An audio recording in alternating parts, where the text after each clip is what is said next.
Welcome to the show. We are your hosts, David Andrew Wiebe and Amy Alexander. And this is episode 39. We're on the cusp of episode 40. Yay!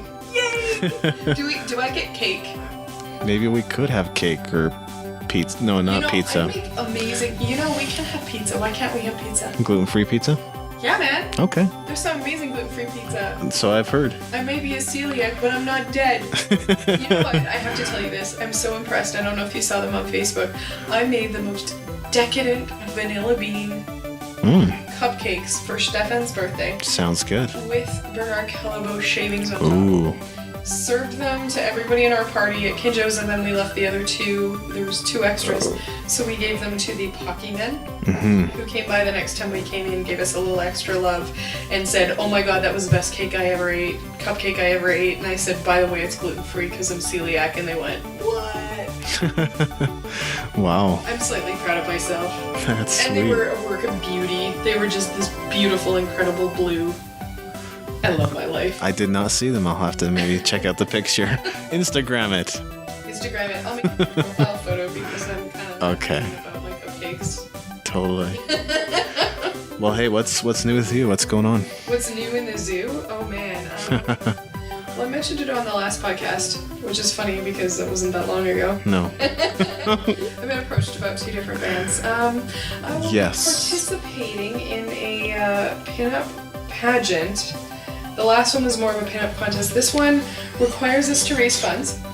A little challenging. That's common with pageants. Usually you sell tickets to either pay for the event or the venue, or they'll pick a charity and everybody raises money for the charity.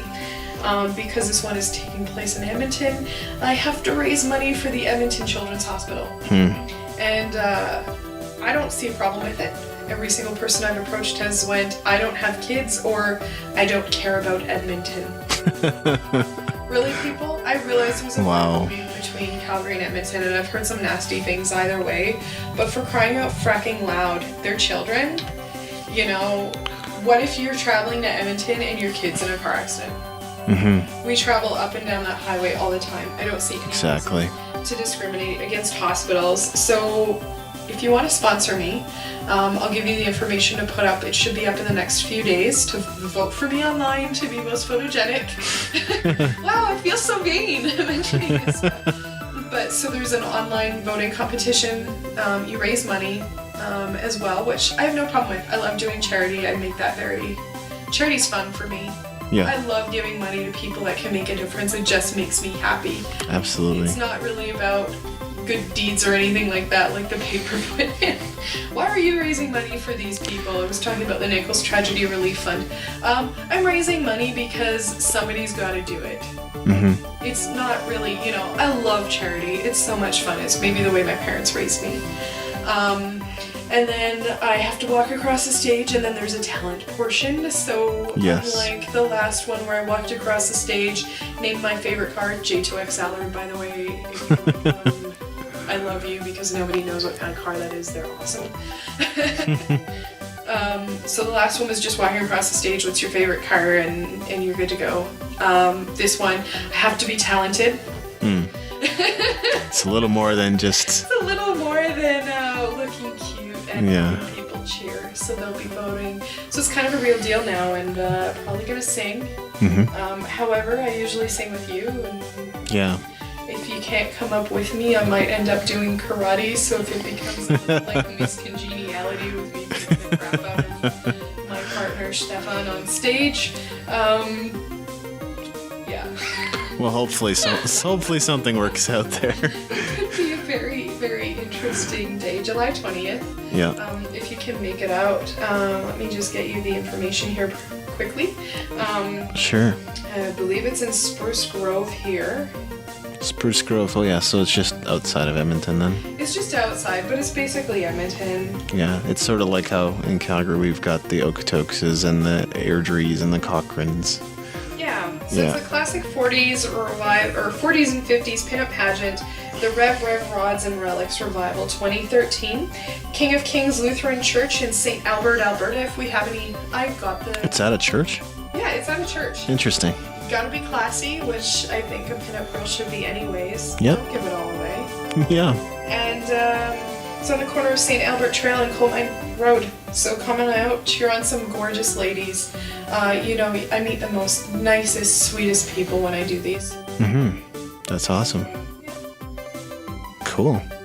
So that's what's new in your world. That's what's new. Practicing walking around in heels as I always do. Because if you know me, I like my flats. Mm-hmm. I'm sure you're not the only one. I used to be a dancer, and I've kind of did some stupid when I was younger. Hint, if you sprain an ankle or tear something, don't continue dancing. Sticking your foot in a bucket of ice does make it so that you can't feel it, but it does cause long-term damage. There were a lot of flats. So. Cool. I guess for me, I've been writing and blogging and writing. Which is awesome. Yeah. I've been reading it. Yeah, you've been checking out the articles. And it sounds like there's some really cool and exciting stuff happening with Toon City. Yeah, there's a lot of cool I can't developments. say what I've heard yet because I don't want to let any cats out of the bag that I'm not supposed to. Let's maybe just put it this way. You know, we've run it now for about 3 months since kind of the official launch, and you know, we just recognize that we need to continue to improve and change, which is always how companies. So every company. Yeah. Exactly. So we're like, we want to make this better, and I think we're gonna do some things to make it even better than it is right now. And so I guess I'm still producing a film. Right. Oh, great. And holy crap, Things haven't changed there. Yeah. Meeting a lot of really cool people. I love interviewing people. Tell me what you do that makes your life awesome. Mm-hmm. And yeah, interviewing people's cool. In film is the people we're interviewing that we want to hire. This stuff makes them alive. Like, it's so cool to sit and go, all right, tell me about what you do. Because people light up. Yeah. I've done job interviews for secretaries and receptionists and stuff, and it's like, oh, yeah, I could be awesome at your company, and you can tell that they don't really care. Whereas you're doing film, and it's like, people are into it, and it's so exciting. Yeah. I mean, it's a different style of interview than what I do on the podcast, obviously. But, for sure. But and at the same time, that too. Yeah. I guess my point is that I think asking questions is perhaps the most genuine way of connecting with somebody. Mm-hmm. And when you can do that in a format that is mostly centered on them and what they want to talk about, as long as you're asking questions that they actually want to answer. Yeah, well, and I wish all our interviews happened at times when I wasn't at work. Yeah, I know. Because I love interviewing people, and we've certainly had logistical issues with trying to Skype everybody, and well, exactly. Good audio is a big problem. So. But hey, we're gonna do this Google Plus Hangout thing at some point. I'm going to. Yes. We've gotta do it. It's gotta sit at my elbow and make me. Yeah. I'm so confused. Even if we're on the same couch sitting side by side with a webcam in front of us, we're gonna figure out this. Now, I'll tell you, I'm working on a website for myself. Mm-hmm. Started today, so forgive me. I've been had different blogs out with different information, like, oh, here's some nutrition information, here's my modeling, here's my music, or different pages on Facebook for everything. So I'm gonna just do a website, AnnaMayAlexander.com. Consolidate all of it. Consolidate everything. There's gonna be a drop down for movies, there's gonna be a drop down for music. Sure. Holy crap, I do way too much in this life. Yeah. But it's awesome. I love my life. I do things that make me happy, and people are like, wow, you're so busy. You must be tired all the time. I do get tired, but... Yeah, we all get tired. It, makes me feel alive. And if really my day job is the only thing that doesn't right now. Right now, my hobbies aren't necessarily paying me, but they will. I know they will pay me eventually. So everybody's like, oh, you're so tired all the time. Well, yeah, I'm tired because my day job drains me. And then I go to these things like martial arts, or I go modeling, or working with some of the amazing companies I work with, and I come out going, oh, I love my life. Mm-hmm. And I feel more recharged. So... whichever. But there will be a website coming out. I'll probably mention the podcast on there because something I do. I love podcasting with you. It's fun. I don't know if everybody loves my podcasting, but I have fun doing it. Well, it's an interesting way of bringing two different personalities together, right? and gaining different perspectives. That would be I don't know. Yeah, that's depressing. not quite right either. And yeah, we could bring in different co-hosts And, too. But I've been listening to what are they called? The guys from Electric Playground, Vic. oh yeah, Vic. Oh gosh, not Vic Romano, not Vic Firth. Those are like drumsticks. Vic's Basement. Either way, is the podcast I've been listening to. Oh, he's got a show. It's great, and he doesn't just talk to himself. He talks to other people and Right. people in. And oh my gosh, I love listening to their podcast. I'm not a gamer. I'm not gonna lie. I just did a photo shoot where I had to pretend to be a gamer, and I think I actually broke the Xbox without turning on the Xbox. If it's retro gaming, I can do NES and Super NES. Love it. Yeah. Anything else, and you've added too many buttons. Yeah. And not to say Takes some time. One of those girls who's just too girly or whatever. It's just I got attention deficit. Mario, I can pick up, play a level, put it down, and walk away.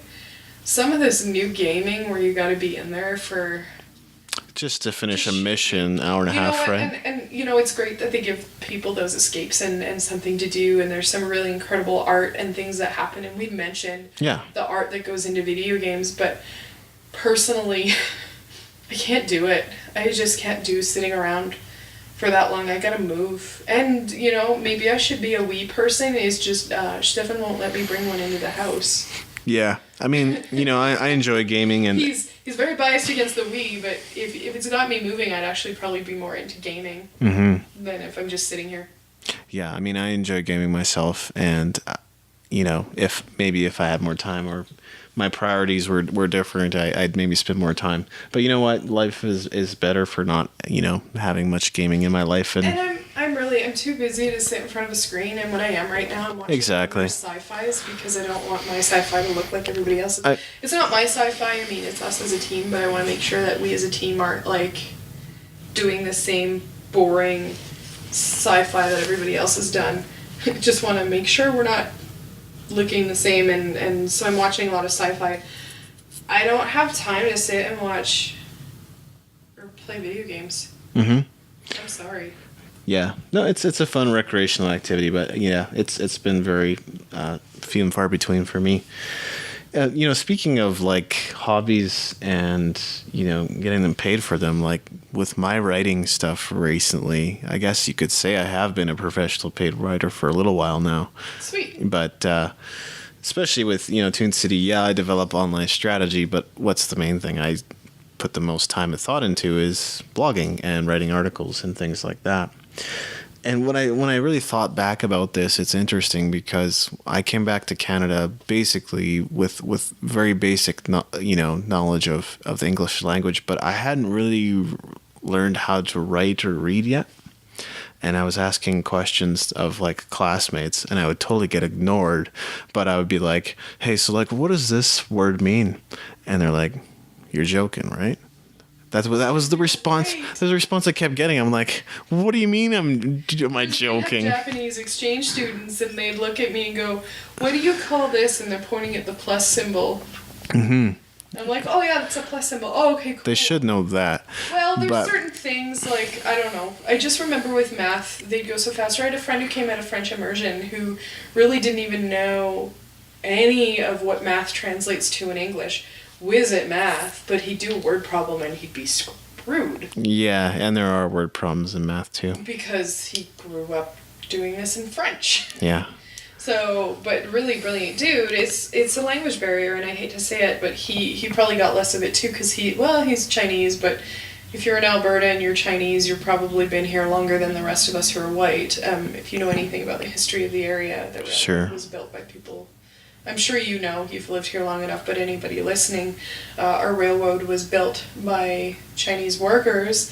They literally came across before towns were built, and then stuck around and built their lives here. So he's one of those guys. His third or fourth generation. I mean, he's as Canadian as it gets, but even he didn't get anybody going, "Oh, I'll help you out because English isn't your first language for education." Yeah. Because he grew up doing it all in French. His mother firmly believes that if you're Canadian, you speak English and French and go get a government job because you get paid well. And she's right. Interesting. Yeah, I guess you could. Yeah. But yeah, my progression as a writer from there, when I really thought about it, I was like, what changed and how quickly was it really? And so in grade 10, I was still kind of like, I was passing English, but I wasn't doing great. And I didn't totally understand because the teacher would say things like, don't, in your essays, don't summarize the story. But then the classmates who were summarizing the story were always getting 70%, and me improvising and kind of doing it my own way, I'm getting 50%. So I'm like, what the heck is going on? Yeah, it's hard. So I ended up taking 4 English classes instead of the usual 3 in high school because I upgraded. So it was probably about, by the time I'd hit about grade 11, grade 12, I was starting to use words that people were like, I don't think that word could be used that way. I don't think that word means that. I'm like, I know it means that. Mm-hmm. Right? And I hate to say it, just, a lot of my friends who've come from other countries, and Stefan even, he's from East Germany, their English, my friends from India even, who are raised in the British schooling system, or South Africa, their English is better than most people walking around in Canada, because either A, they've had to sit and look up the word and know the actual meaning of the word, or B, one of them was an English teacher in like 3 different places at the university level in 3 different countries. So his English is actually beyond, he uses words like moreover. This is a friend of mine who's actually studying to be a nurse right now because his English qualifications aren't recognized in Canada. Don't even get me started. He'll use words like moreover when he gets really frustrated, and I want to laugh at him because nobody uses moreover. But the reality is, people don't go, moreover, not in a sentence. This. Yeah. You might use it in your writing. Yeah. His English is almost too good, and same with some of, like, my one girlfriend who came from India. It was like, you might want to learn some crappy slang words, and she's like, well, I write for a magazine, and I do this and this, and I'm a writer, and I'm like, yeah, but when you're talking to people, they're gonna think you're weird. Well, and here's the thing, like, this is not tooting my own horn, but like, as I continue to improve, I think I did get to the point, like I said, fairly quickly. It did take, I guess, 4 or 5 years, but where I was writing pretty well.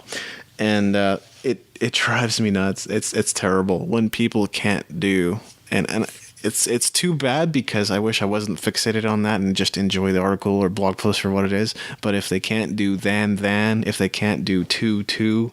So if ever I'm comforting you, I'm supposed to say there. Just in case I use the wrong there. There's that one as well. Yeah, that stuff, it kind of drives me nuts. I think those are fairly basic differentiations that you should be able to kind of... But to be honest, and yeah, I missed a bit of school at some crucial times. Yeah. Yay for medicine. To be fair, I don't think a lot of these things are properly taught. That's true, especially in the States, actually. Yeah, when I was living in the States. The whole seek and find method or whatever. Who would gone to university for Look-see method, that's what it is. Is it? I don't know what they teach there, but my friends, I had a lot of friends who'd either attended English or opera school and noticed right away the way I speak. They're like, oh, your English, it's so beautiful, you talk very properly and whatever, and I'm going, I don't know, man. Certainly I've relaxed after living in the States, I think, on a few things. But the friends who've got the English, their writing and everything is so much better. You can see the difference. And not to knock Americans, I mean, there's some absolutely beautiful people I met living there. But I don't think we're doing much better with English in Canada. I was never actually taught what a noun is. I was never actually given the definition for noun, adjective. That's a good point. Any of those other words, I really don't know what that is. To be honest, I have to look it up every time, and yes, I should have it figured out by now. Sorry, I don't. It's a little weird to have to learn it when you're older. Yeah. Basic literacy, in terms of writing and stuff, is not taught well. I did do very well in English. if I tell you my grade on my exam, you might think you might be a little shocked that I did so well. But I did very, very well in English in school. It's good. But I wouldn't consider myself good at English, if that makes any sense. Right. Because I don't necessarily think we're teaching it the way it should be taught. No, I think, you know... But even my friends in the UK bitch about that too. Ooh, sorry. My high school education was... I felt it was okay. But, you know, the multiple choice questions are kind of funny because it's always the best answer, not the right answer, because they're all kind of right. Ugh. But anyway, you know, my progression as a writer, it's kind of interesting because of how it's come full circle, right? Because essentially what I did for the last 10 years was play guitar and make money off of that, or look for ways of making a living off of that. Beautiful English. And writing, and writing some lyrics, Japanese too, which is awesome. But people don't realize... writers write music and melody and it's beautiful, but a lot of people don't realize what amazing poetry is in music lyrics. They just go, oh, that's a catchy hook, and they'll sing it along, and they're not actually singing along to what they're not listening to what they're singing along to. It helps draw people in, but it's the lyric that maybe keeps you a little longer and keeps you interested over the long haul.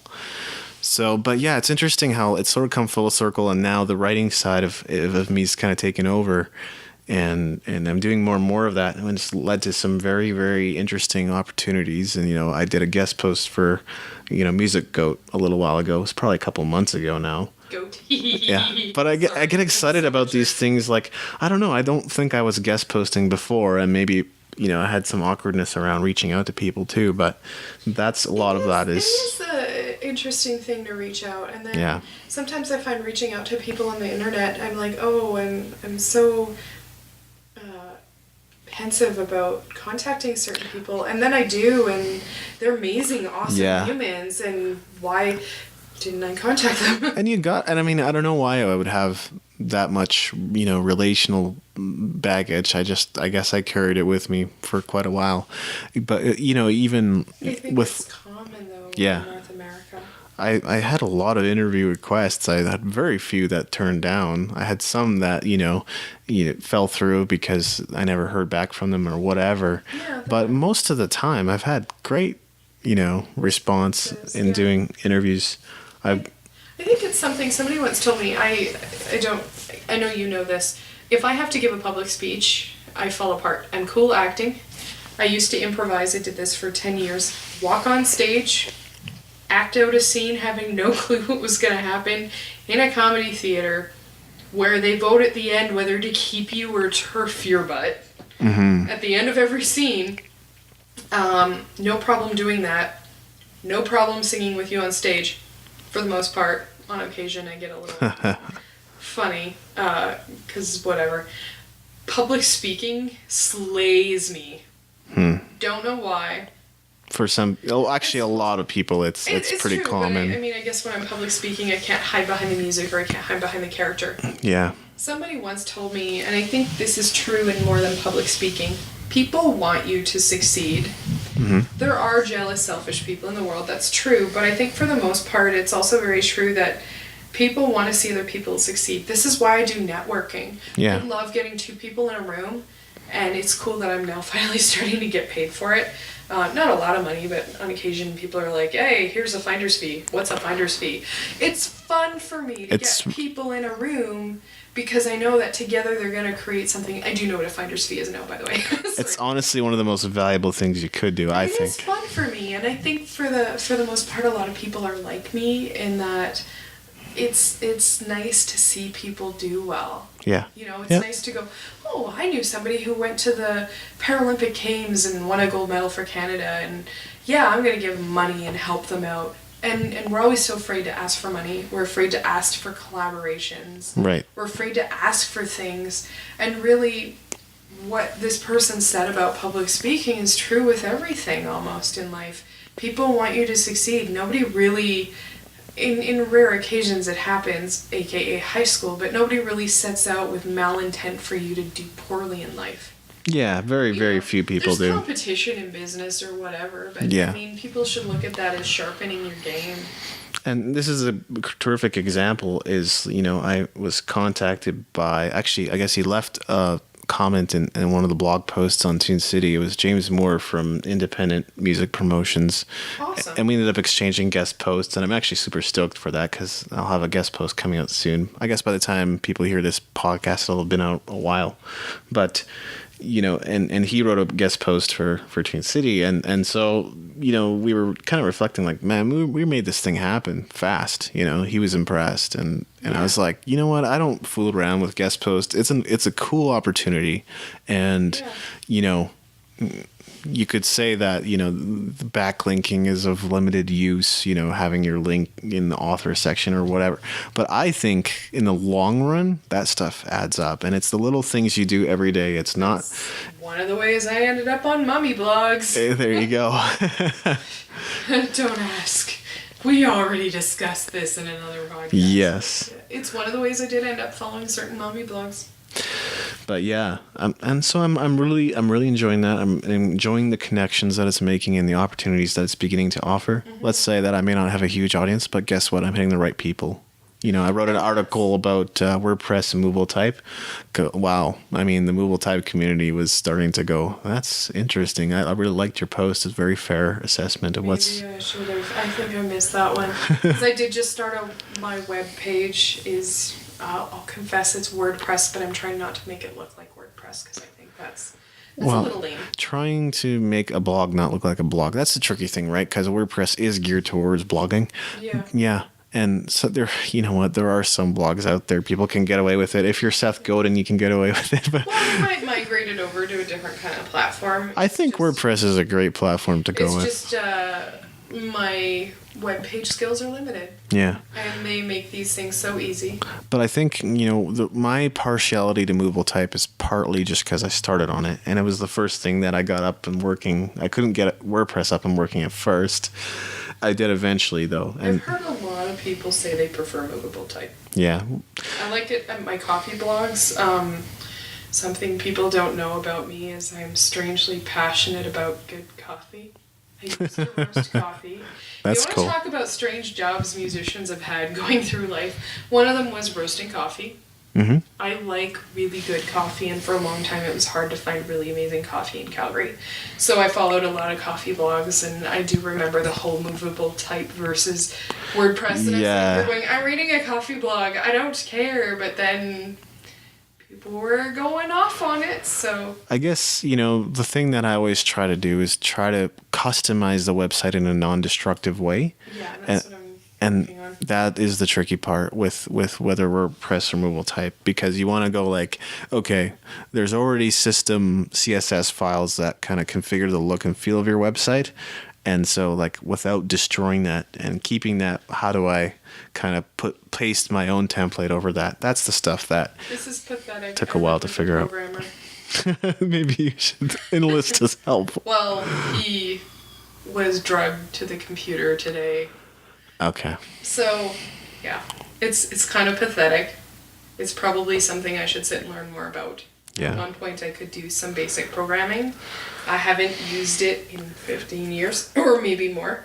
I think that's the one tricky part about movable type. If you just want to get it up and going and use one of the, you know, preset templates, that's a, you know, blog style template, it's fine. But if you want to begin customizing it, that's where you got to know HTML, you got to know CSS, and hopefully some basic PHP and JavaScript. So yeah. When I was doing those sorts of languages, it was much more basic languages. Java wasn't out yet, so actually I'm dating myself. This is kind of embarrassing. You know, I was in a group when I was younger in school, and we did programming, and then later on in school my focus was the arts. And unfortunately, the way the schooling system is set up here, I could choose courses in the arts or I could choose courses in computers. Certainly the high school I went to was fantastic because they were a technology high school and required integration of technology in every single course. Mm-hmm. So we were required to use a computer even in dance. I was in fact required to use a video editing suite, a really old school early video editing suite. Interesting. Back in the late 90s, when there was no Apple awesome kick-ass software yet. It taught me a lot of things. I can do a lot of things really well. I'm amazing at word processing. It gets me jobs. not complaining. Yeah, that's what I'm finding too. I do feel like a native on mobile type, and with all the work I've done with WordPress in the last year or more, I feel like a native on WordPress as well. I guess I've been working with both since about 2009. Yeah. Another interesting thing that I'm doing on my website right now is the 30-day challenges at dogcast.com. And I sort of got the idea from Steve Pavlina. He basically would do like raw food diets for 30 days and report on the progress or how it's going or how he was feeling along the way. So that's kind of what I'm doing. And the most challenging part, as you can imagine, is actually writing up those blog posts every day and posting them every day. With challenges too. So what's your latest challenge? My current challenge is learning Joomla, and that's another CMS or blogging platform, if you will, mostly CMS. And the reason is, like, I actually did use Joomla back in 2009. I can't believe the number of projects I started back then. Tons. I started my YouTube channels and I don't know, podcast. Yeah, I guess so. I still feel like, not still feel like, I want to continually improve and grow my skill set. That's why I'm learning another platform, and it's also because of a current project I'm working on. So yeah, learning Joomla. I'm on to day 5 now, and videos, podcasts, obviously, articles. There's a ton of stuff out there, so I can obviously consume. But finding the right and proper information is the tricky part, because, we're using, I guess, 1.5, and Joomla's up to 2.5, or I think possibly even 3 now. Oh, wow. So yeah, it's like slightly more outdated, and so like trying to find archived content and it's still out there, but yeah. So that's good though. Yeah. It stretches you in being a multi-potentialite. I mean, why not? Exactly. I mean, I'm only going to make myself more valuable in the long run, and sure. I think people underestimate me on a regular basis, but I don't think they understand why.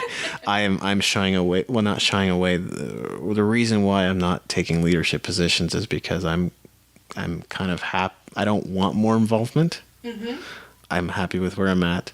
Mm-hmm. in terms of career, and I have other plans to get ahead. They say that your first 9 hour or first 8 hours of your day is where you get by, but then the second 8 hours is where you get ahead, and I have a plan to get ahead. Yeah. So that's funny, because people look at me and they're like, okay, so you want to be a natural healthcare practitioner and you want to go to school to be a midwife, which are all fantastic, and you make good money, and yeah. Why the heck did you take a job working in an accounting department?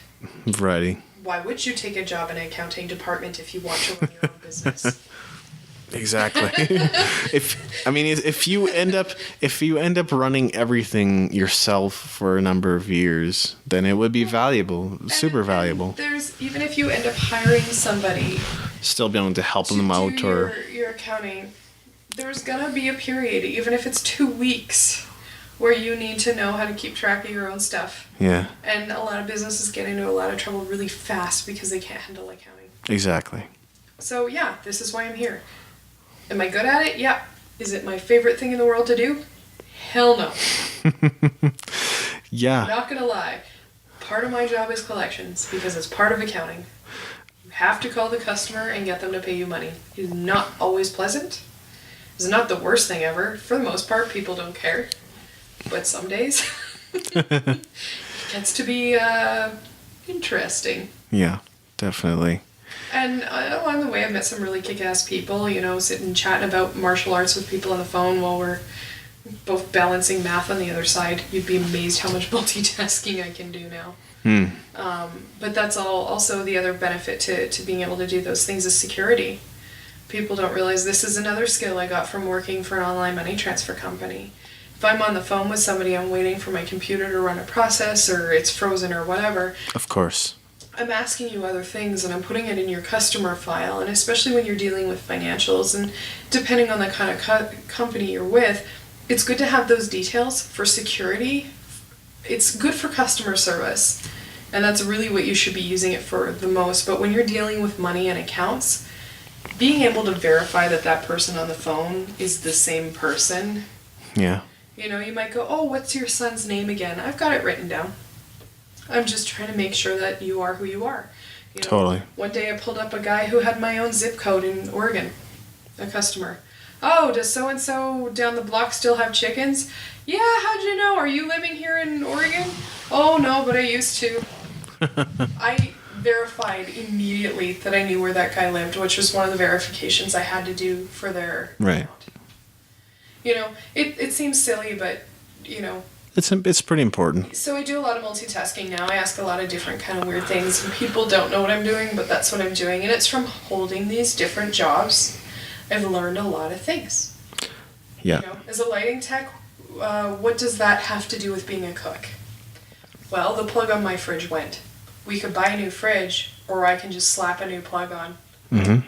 You know, people don't realize just how versatile and valuable those skills are. Yeah, being crafty, being a problem solver, being a solution seeker, stuff. Oh yeah, it's and not to so much about troubleshooting.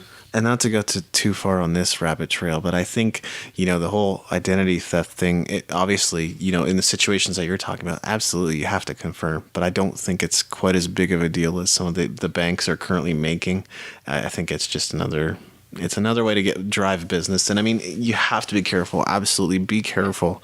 I'm not suggesting that you can be cavalier, but... Yeah, and certainly working the kinds of accounts that I worked in, and I've also experienced identity theft, and it's a nightmare. It was 2 years of nightmare. Brutal.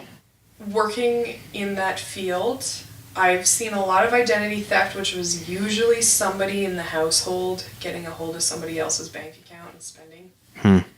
It's not really something you want to think about, but a lot of people don't think my teenage son is using my credit card or my spouse. It's likely someone close to you, yeah. It's likely that. I saw a lot of that. Usually very easy to solve, and you could hear so-and-so getting yelled at in the background. But there is a lot of really scary things that can happen really quickly. I was reading a tech article, yes, I read tech articles on occasion, about a guy who had his account hacked. There's a particular group of hackers who like to go around, show people how easy it is to hack them, and dissolve part of their online life. Yeah. Overnight. And this guy's a major tech blogger. He knew he shouldn't have kept his passwords the same. They hacked his iTunes. They hacked his bank account. They didn't do any financial damage, but they locked him out of his bank account. They locked him out of his iTunes to show him what could happen.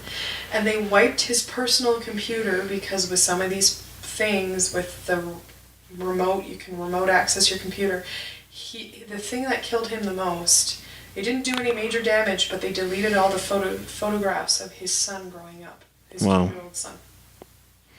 And they said, wow, sorry man, I'm a 19-year-old kid, that didn't occur to me as being bad, and tried to help him recover that. But they went in and fried his life to show him, even though he's a tech writer, even though this is what he writes about is security, that you need to watch your privacy online. Yeah, and I think... you know, I tried to cover this or try to get into this a little bit when we were talking about my website not functioning properly and all that too, is hackers are usually well-meaning. They're just trying to poke holes at where they see security risk that you need to deal with. In some cases... There are malicious hackers. That's what I'm trying to say too, though. Is like, there are some cases where I think it goes overboard and it can be overly malicious and inconvenient for... Especially if your business is involved, it's not even your business. If your personal bank account is online, well, there's that. Change your password once a month. Right. I mean, how many people do you know do that? Not many. Not many. I've worked at companies that will post on the wall everybody's password for their business. You just let your cleaner into your business. Yep. You don't know who's cleaning. You know, you'd like to think those people are safe. Or somebody who walks in your door who's a salesperson. You don't know that on the side they're going to look in. Yeah, you don't know that they have 20/20 vision or that they're, you know... Or someone like myself. I can read perfectly upside down. In fact, I can read faster upside down. Long story, but I can. Or, you just don't know. You could have someone in your company who really shouldn't have access to another person's computer. I have a friend in IT, and she says... people are always worried about viruses, but the most damage she sees is because people don't lock their computers when they walk away. Right.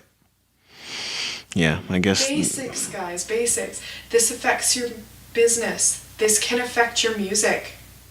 A lot of people keep their music when they're writing it on their computers. Okay, now somebody just stole your music. How are you going to prove copyright? Yeah. Well, and a lot of people aren't requiring that because it's not like they can sue individuals for the rest of... They've known that. it is a scare tactic, and I think it works to a degree. Well, yeah, I know. We talk about like piracy and stuff. The whole piracy thing, but if somebody wanted to rip off your music and try to claim it as their own, that's not good. It's really easy to do if you're not watching your security. Do you know somebody will do that? No, you don't. If you have it copyrighted, it should be pretty close to fail-proof. Still partway through, and whatever. I had an iPod stolen before we had released our music for the film. Oh goodness. So I had to contact the director and producers. I wasn't a producer myself yet at the time, and go, I apologize. We broke a contract because my iPod was stolen. Technically, we broke a contract. Wow. And I think we're artists as musicians, right? And a lot of artists don't stop and think about the concrete sequential side of our brains. Yeah. And a lot of us actually do have that. We just need to tap into it, because if you are an artist, it's true. Yeah. You have the analytical side to yourself. Well, and that kind of goes in similarly. It's like we are creative, and we are creative in our music, and we are creative in songwriting and all that kind of stuff, and learning our instrument or playing our instrument.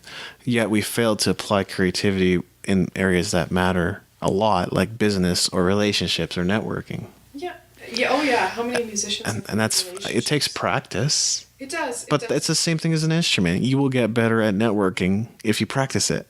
Well, that, as much as we like to think that intellectuals probably have it together more than we do, a lot of intellectuals fall into the same trap. Well, this is me. You're describing, because I'm creative, yes, but I'm also very heady and cerebral at times. I lived with a PhD chemist. Yeah. And a nurse. Equally prone, as much as we as musicians are, to neglect everything else in life. There were days when he came home looking like he a little disheveled and wondering if he'd eaten, because he'd sit and eat. I don't know, he's a dude, but he'd sit and eat so much food in one sitting. You're like, did you remember to eat while you were in the lab today? Yeah.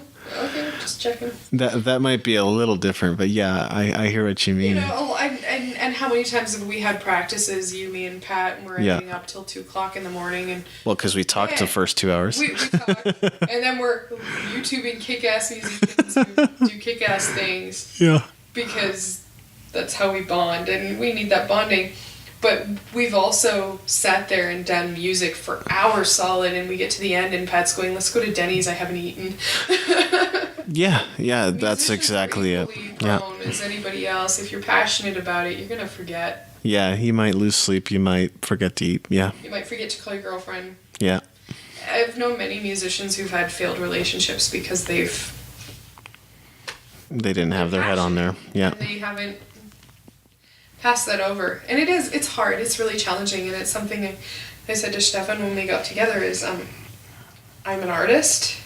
I'm working on some big projects. There's going to be periods where you don't see me. Mm-hmm. You're going to see me when I come to bed. Right.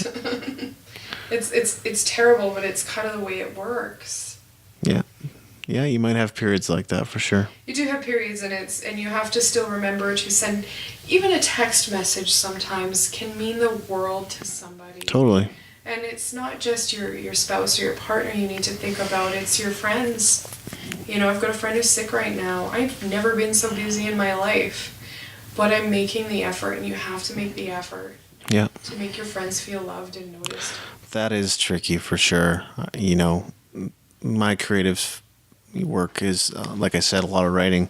So, I sort of have to have two minds about my day. And the first is sort of inward focused and more global focused, because it's like I'm typing on my computer, but it has access to the internet, which is global. But then, and I think maybe having both of these is in my life right now is important. I have to switch over at 5 o'clock and say, now my focus is local minded, and I have to interact with people that are immediately in my environment. Yeah. And that making that switch every day is, it's a bit of a transition point, but. And something to also keep in mind, arts are relational. Yeah. It's a relational field. If you don't have those skills, if you forget to send thank you notes, it sounds silly, but people lose their minds. They're so flattered because people forget basic manners. Yeah. Send somebody a thank you note. Watch what happens. And that's the stuff, yeah. And sometimes I just, it's also a priority thing. Like, who should I contact? Because there's some people, if I contacted them, I know they're going to bring up this thing which is negative, and how much do I want to talk about that? And I want to be the best friend I can be to everybody, of course. But at the same time, not at the expense of my own health or career or any of that. Yeah, for sure. Yeah. It's all very fair things to say. Yeah. Yeah.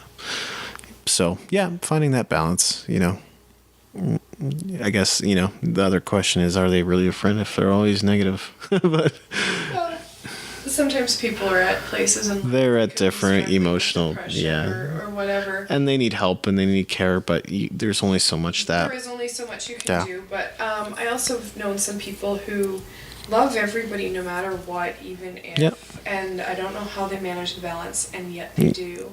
I have this one friend. She's the most balanced human. They're just talented at relationships. Oh yeah, I have a couple I can think of right now, and just beautiful, beautiful women who just.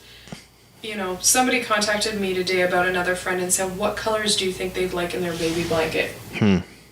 I don't know. Yeah, exactly. It's a baby blanket. Like, forgive me, you pick baby colors.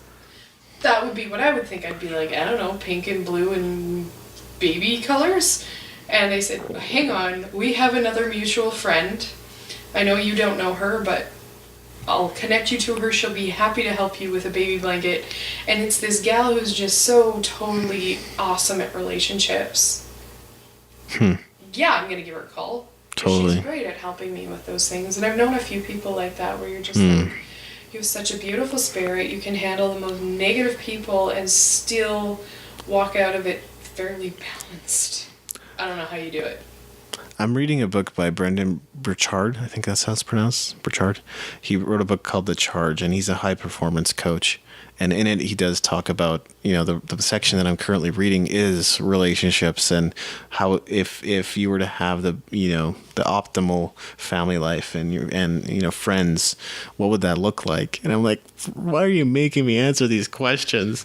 It's so hard to look at a book and go, well, this is what. But once I got going, once I got the flow. But yeah, I'm just like, okay, the people that have the most charge in life, he's saying, have these, or are always thinking about the type of relationships they actually want. And I'm like, do I do that?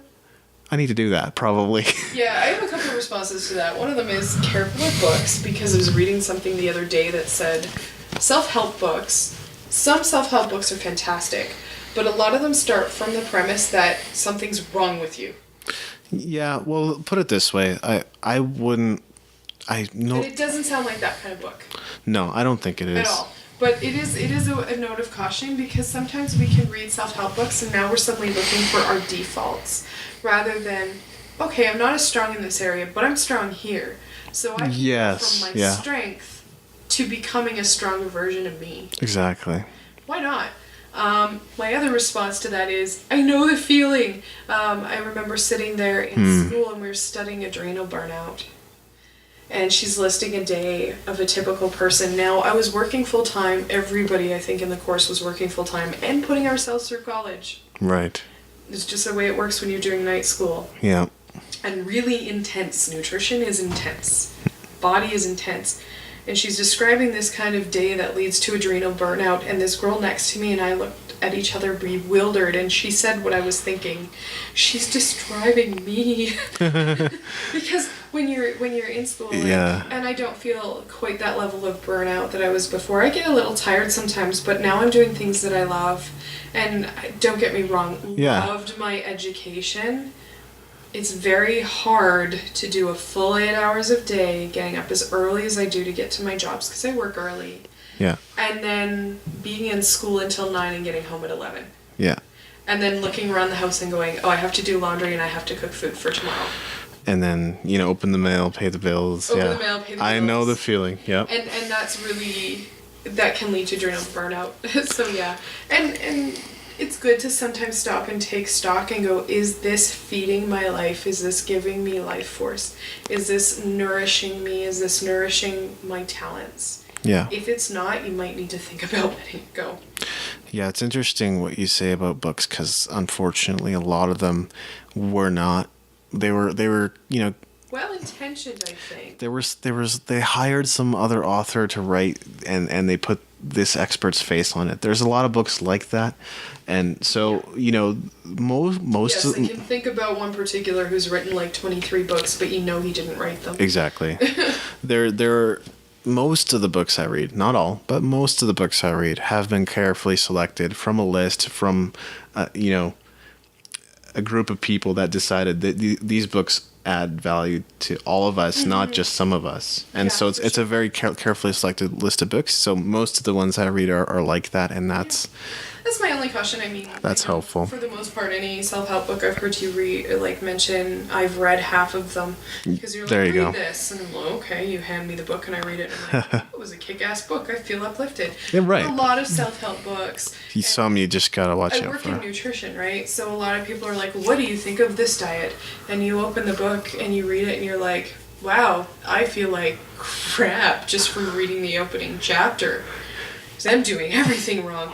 And I'm a nutritionist, and I know this. I wouldn't say I know everything, but I can tell from looking at a lot of things if it's been poorly researched or if it's well researched, and if this advice is valid. It's sort of like, Derek Severs or Steve Pavlina talk about like going through, a degree program in 2 years or whatever. Like, yeah, if you organize your life really well, you could do that. But in the process, like if anybody's in the process of doing something like that, if you have a heart attack in the process, well, that was totally, worthless. Yeah, exactly. You didn't actually understand. Well, you might have missed something, and they might have failed to say something as well. Yeah. But yeah, I think you do have to be careful in understanding how to. Yeah, and that's a fair way to look at self-help books. It kills you while you're trying to help. Well, clearly it's not doing what it's supposed to do. Yeah. So I think that's a really valid thing to have to say to people is this helping me?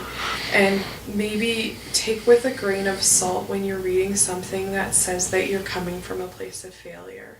True. Look at it. Look at your strengths. I think everybody's got a little bit of skill in everything. It's just more of a. Look at your strengths and build on them. And I think it's easy. We're artists. We're feelers, right? And not every artist is this way. I'm generalizing, but a lot of artists we feel. Yeah. And we take things personally. Yeah. I would say it's because we observe what we see in the world that we want to change. Yeah. And so then we feel responsible for bringing that change. I think of any demographic, it's really easy for us to read self-help books and go, oh my God, I need to be like following the third metric, and I need to be like at the same time earning this much money, and I need to be like educating myself, and I'm failing. Like my recent life has been a choice between sleep and exercise, and I'm like, which do I pick? Because that's hard, right? But if I wake up feeling tired, what am I going to do? I'm just going to sleep for another hour if I can. So, yeah, that's... Quality. Yeah. You and I need to chat if that's what's going on. Well, yeah, I think with the amount of stuff that I do, I'm finding a better balance now, but I think maybe, found myself. Even if you're finding 20 minutes to go for a walk every day, I think everybody should that's what I feel too. I think exercise is some kind of movement, because you might be tired, but exercise, if you really, and I wouldn't even say I fully understand this part of the body, I'm not a kinesiologist, but it helps you build energy. It does. Study and look at some of the things that I've had to look at. Exerting energy, it sounds weird, it doesn't sound like it makes sense. Just go for a walk. It's the same thing I found, yeah. Even if you're not looking at it on a physiological level, look at it on a spiritual level. Get outside, look at a bunny rabbit walk across the street. They're adorable at this time of year. Not so much when cars hit them and then I start feeling emo. I should go write an emo song or something. But, smell the breeze. Like we have this beautiful park here in Calgary called Nose Hill. It's down the street from me. Yeah. Go for a walk. Like, feel the sun on your face. Spiritually, that's going to give you something to write about. Yeah. Those are things that I have been working on and thinking about lately, for sure. Because I think you need it. If you want to cultivate energy, first you have to, plant the seed. So that's what exercise is, and that's what recreation is. Feedback. have any questions or comments regarding this podcast, send an email to comments@daw-music.com. So, we were going to talk about Vivian Campbell and the cancer, Hodgkin's lymphoma. What was your reaction? My reaction, wow, he's got such a positive attitude, and that's awesome. He does. And attitude is everything when you're ill. Yeah. A lot of people will blame people for their illnesses. When I say attitude is everything, I don't sit and blame people for how they're feeling by any means. But I can tell you from experience, sitting in a hospital and feeling like crap about your life because you're in a damn hospital feels like crap. The surgery I had with a tonsillectomy, you were one of the friends who came over. I asked my friends to come over because you have to be monitored if you get it done as an adult. There's some possible complications that could be very, very bad. So I called my friends and said, hey, come over with some comedy movies. And I did have some complications that really sucked. I did end up back in the hospital post that, but I don't really think about that, if that makes sense. I remember my tonsils, and I remember the drugged watching Wayne's World and Bill and Ted's Excellent Adventure, or watching Bill Dunham drugged. Yeah. Another friend of mine. Or like just the stuff. I bring over the comedies, let's have some fun. So seeing his positive attitude is absolutely unbelievable and awesome. Yeah. A friend of mine is going through cancer right now, very close friend.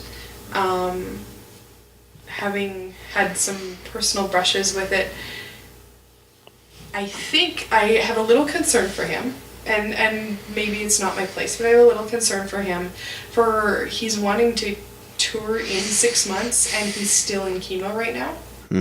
Yeah, I mean, he's had treatment for a little while already, but... For a little while. It takes a long time to recover from chemo and radiation. Yeah. I do worry. I'm not saying he's going to do a shitty job performing. I'm not saying that by any means. I'm just saying, like, my heart, I worry for him. Maybe that's unjustified. Maybe he'd probably be like, dude, you suck. Don't you believe in me? But you just, my heart goes out to people because it's like my friend right now who really wants to get better, to go back to school. You can't rush the body. Yep. And sometimes you got to deal with the cards you're handed, and sometimes forcing your way through it.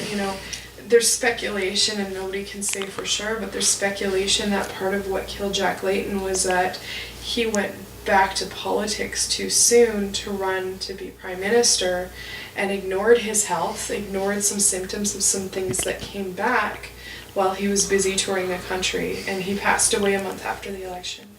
Which is tragic, regardless of what you think of anybody's politics. He was doing amazing in his life and suddenly passed away. That's horrible for anybody, and it's horrible for his family.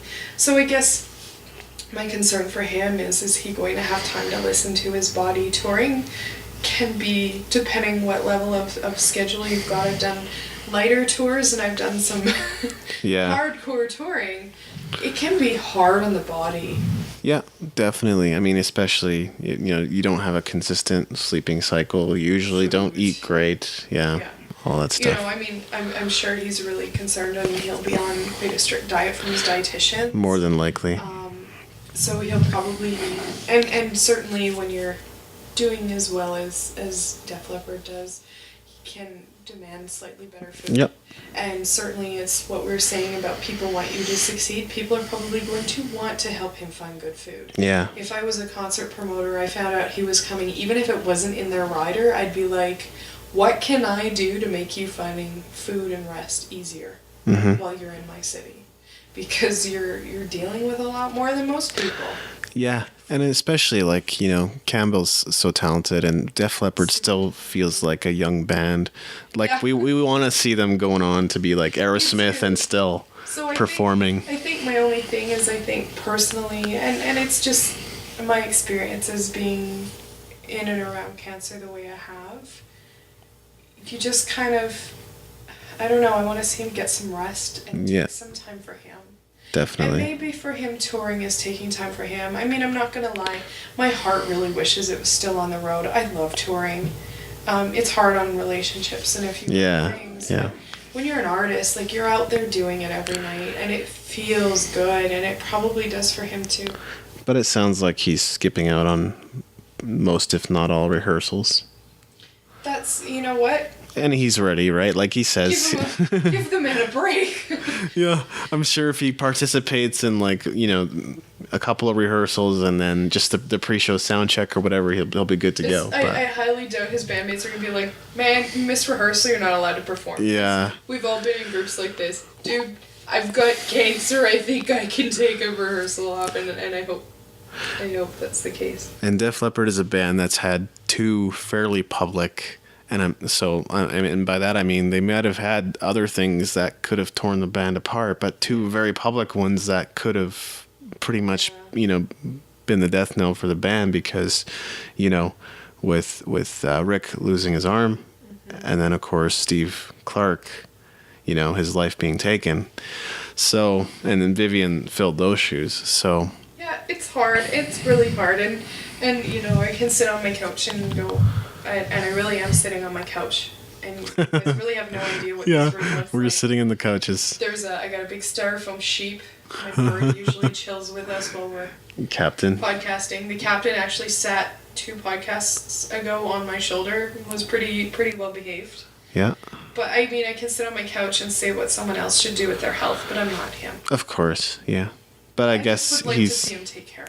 He's probably feeling well enough to think about touring, but. Yeah. Again, like you say, it's good to rest. Cancer can be a roller coaster. Yeah. Yeah. So I hope, and you know, he's a little wealthier, so hopefully he's getting the best treatment. Yeah. There's some really talented doctors. Unfortunately, sometimes money does affect people's treatment. Yeah. I've seen that happen to people that I love. They ran out of money, and that was the end of it. It's a little sad. Not Canadians, but, you know, I'd like to think that he's getting well taken care of. Mm-hmm. It's what I would wish for anybody with cancer, but, you know, I hope he's got the best doctors and the best treatments. Absolutely. Yeah. Well, that's Vivian Campbell. And rock on, man. Yeah, totally. Def Leppard's cool. Yeah, really. They really are. Yeah. So I hope they're doing okay. Great, very talented band. I wanted to talk about Remy Shand. This is super interesting. He actually added me on Twitter just the other day. Out of the blue. Sorry, I'm good. And okay, so that could be any number of things. It could be demographic because I mentioned Remy Shand somewhere in the past, maybe on Twitter. I probably did. It could be, you know, Facebook search or whatever. Could be the fact that I'm a Canadian. Could be that Twitter is always telling you who to friend. Right. Fellow singer-songwriter in Canada. It could be any of those things. Yeah. Regardless, of course, that got me super excited. I get stoked when certain people add me and I'm like, yeah. I don't even know if they read my tweets, and that's okay. And I followed the link, and it was a YouTube link from his page, and it says Remy Records.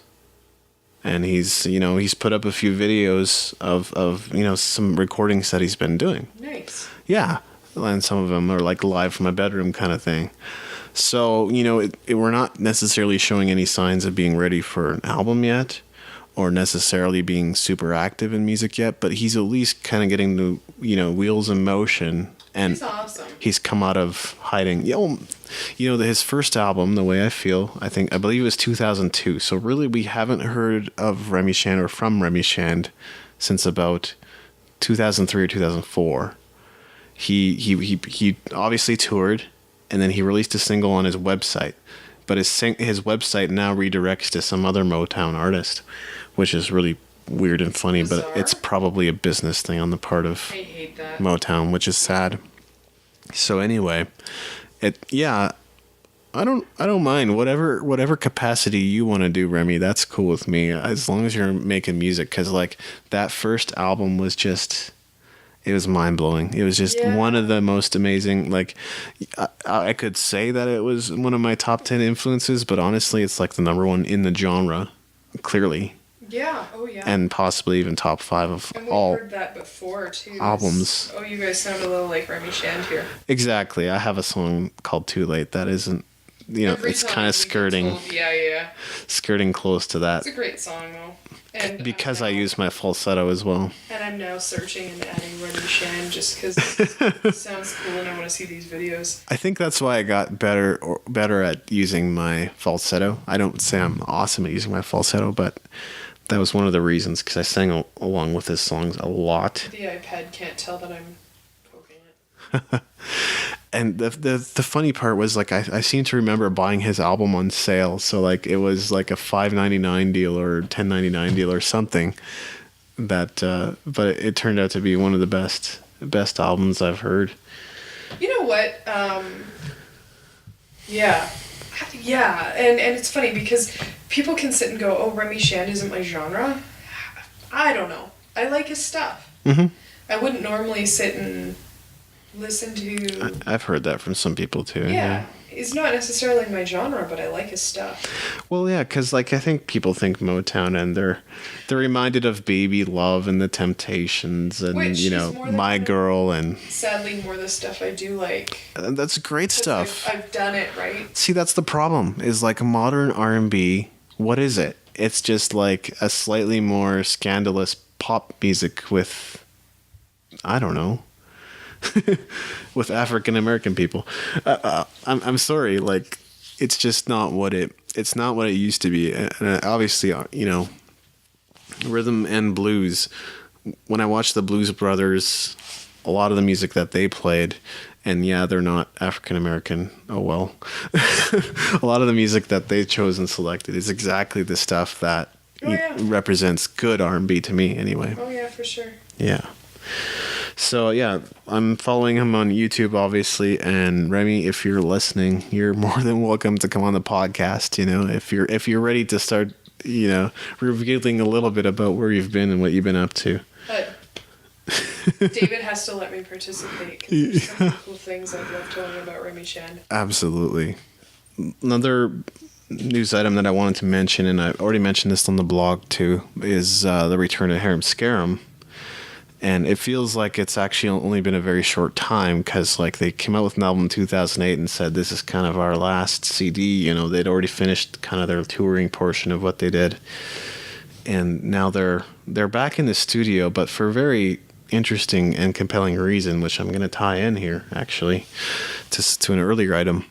But they wanted to re-record their Mood Swings album. It was their second album.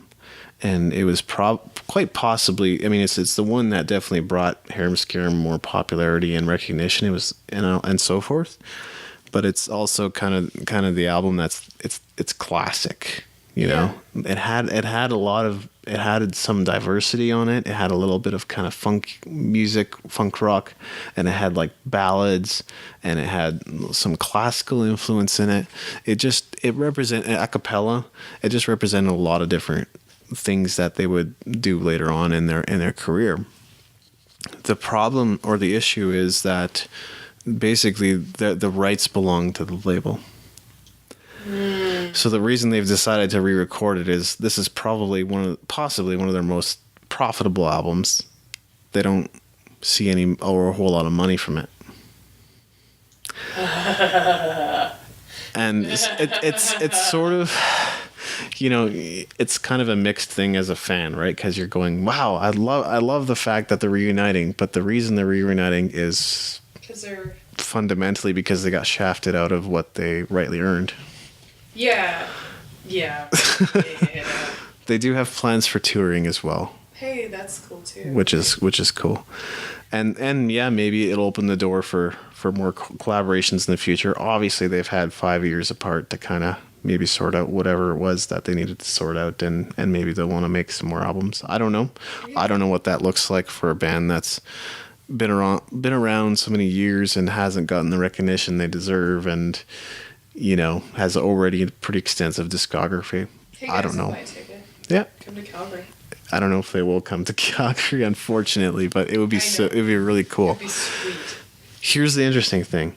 Towards the end of that article with Vivian Campbell, basically it had sort of hinted at the fact that Def Leppard was in a similar position, that they weren't happy with the streaming royalties and other things that they should be seeing from their label, Universal. and that they were considering recording their entire catalog. Now, that might be being a little facetious, but... Could you imagine? Yeah, because that's a heck of a lot of work. Yeah.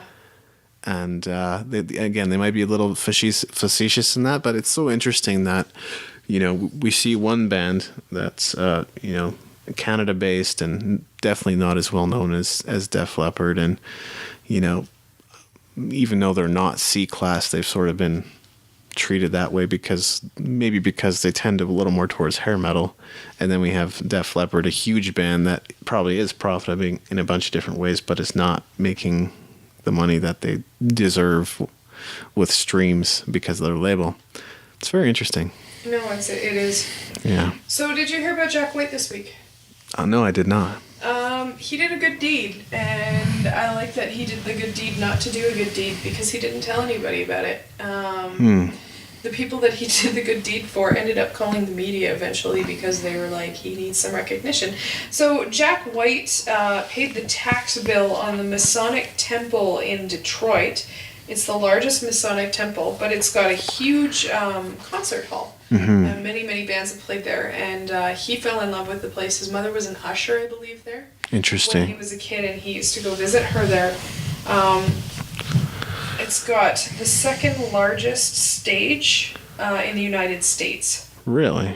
And owed significant back taxes. I think I heard about $100,000, maybe more, in back taxes, where the building was gone, and he paid it so that it could continue to run. He loves the venue and just wanted to help, and he didn't tell anybody. He's a Detroit native. Everybody knows who he is. Yeah. Yeah. More or less, I would think. The White Stripes, right? Stripes, and he's been doing. I think he's been doing solo stuff recently, and did a really kick-ass tour of Canada. He was also in that documentary. I think it was called "It Might Get Loud" or whatever. The Edge and Jimmy Page were in it. He was also in a documentary that documented them literally playing like every small town in Canada. Not every small town in Canada, but they got remote. Yeah. They went everywhere. They did Yellowknife, I think, and nobody gets bands out there. And well, apparently they get paid pretty well when they do, but they do. But did all the places where people want to hear music but don't get? Yeah. And there's a few of those in Canada. Played everywhere and just toured the heck out of Canada. And they're American. He's American. I believe so. Yeah. So I ran into. I'm pretty sure it was the White Stripes. I ran into their film crew because it was a documentary being done while I was in Newfoundland touring the Philharmonic, which is funny because we were out doing this big thing, and the night after the White Stripes were playing, and sat next to one of their camera guys on the plane. Really neat to hear about what they were doing, and really wish I could have stayed in Newfoundland an extra day and gone to that concert. That would have been sweet. Not that I had the money at that time. I was eating chicken noodle soup in my dorm room on that tour. Studying Welsh last minute. They announced, and it's funny, it's some of the funniest things happen when you're doing classical music is we were given the score and all the music in English, and we showed up the day before we were supposed to perform, and the Welsh conductor goes, "I thought I clearly stated that this needed to be done in Welsh to the festival." The festival never communicated any of that. Thank God my roommate, we were all put up in a dorm, everybody at the festival, and my roommate thankfully was Welsh. Crashed late night coaching over chicken noodle soup. Interesting. Like literally cup of noodles, that's what I survived on that tour. Sorry, I was out of money, wanted to go on a trip, and it was kind of an awesome little trip, and I got to be flag bearer for Alberta, which was neat. Cool. Yeah, it was neat. It was just a really neat tour, and Newfoundland, if we ever do an East Coast tour, we have to play Newfoundland. The people there are just something else. That's what I hear, yeah. Just something else, and just super awesome, super sweet, kind people. Just took care of me there. The kind of thing that Jack White did there is definitely the kind of thing that we hope to do when, come into wealth, or at least most good-hearted people, I would say, is like, if you come into wealth, it's like, that's exactly the kind of thing you want to do. I think it was the theme of, if I remember correctly, I mentioned earlier, the Blues Brothers. I think it was like to, save not a monastery, but, one of those deals. And then, Yeah, that kind of stuff, you know. Yeah, and a lot of musicians give back, and a lot of them don't ask for recognition, and they don't get it. And or the United guy, I was thinking. oh, He also, like, he was given a guitar and I believe a ton of money, but the money was all donated. He donated all of it to charity. Yeah, the guy who wrote United Breaks Guitar. Yeah.